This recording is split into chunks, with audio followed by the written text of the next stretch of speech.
this building, what comes to mind, right? Stability, tradition, the British monarchy. But here's the thing. The story of Buckingham Palace is actually pretty wild. It's a story packed with ambition, near bankruptcy, and just constant reinvention. So that brings us to the big question, right? How on earth did a private house built by a duke who wasn't even a huge fan of the royals become, well, the global symbol of the monarchy? Let's dive in. 775. Just think about that number for a second. That's how many rooms are in Buckingham Palace today. I mean, we're talking 92 offices, 78 bathrooms, 52 main bedrooms. It's even got its own post office. It's basically a small town. Okay, so a place this massive wasn't just built overnight.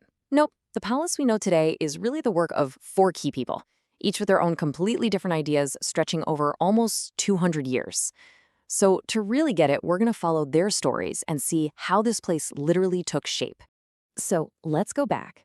Our story starts, believe it or not, on some swampy land just outside London. King James I had this idea to start a silkworm farm there. Yeah, that completely failed. After that, it was a pleasure garden, so not exactly the most glamorous spot you could imagine. Then, in 1703, this really ambitious guy, John Sheffield, the Duke of Buckingham, sees this spot and thinks, perfect. He brings in an architect, William Wynd, and they build this huge red brick mansion. And get this, it had nothing to do with royalty. This was his house, Buckingham House, and it was all about showing everyone how rich and powerful he was. So how did the royals get their hands on it?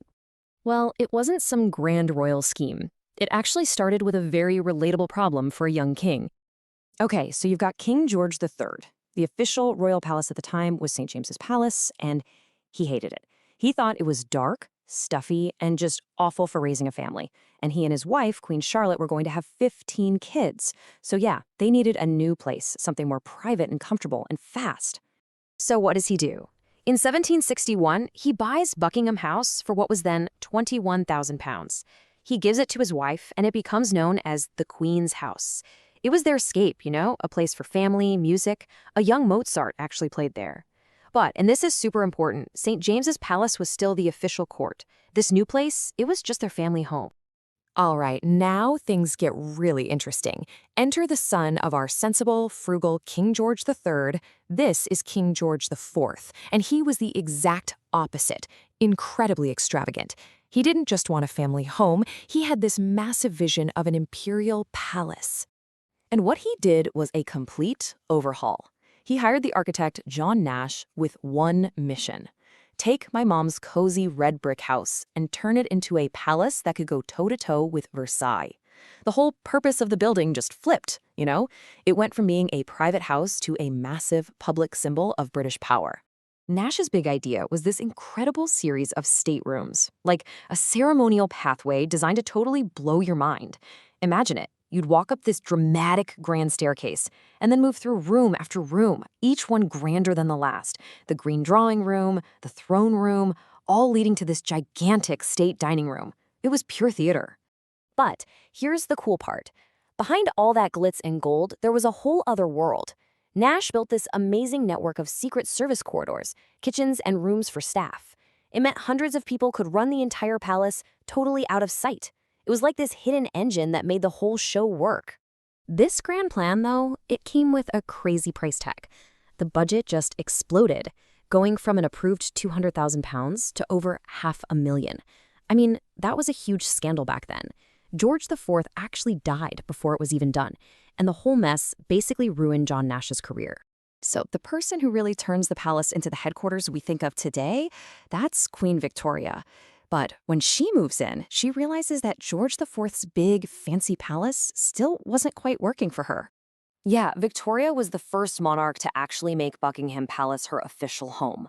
But that U-shaped palace George IV built, it looked grand, but it was totally impractical. She had 9 kids and needed to host huge events. The place was just too small. So, what does she do? In 1847, she brings in another architect, Edward Bloor, and tells him to add a whole new wing, the East Wing.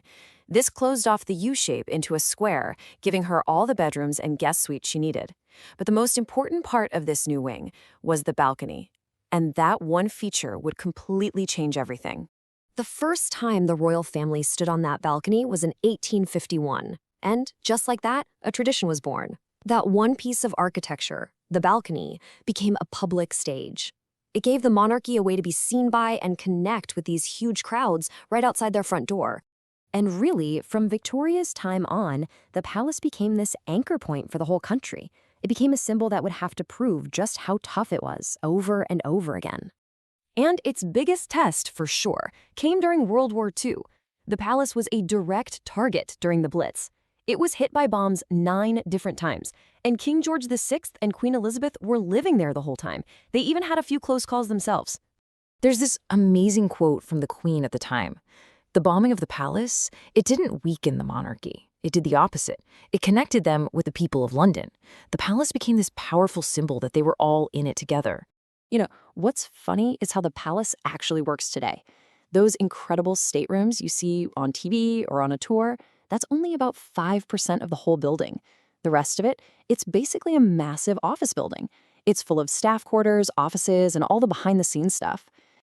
And the story's not over. The evolution is still happening. Right now, the palace is in the middle of this huge 10-year, £369 million renovation.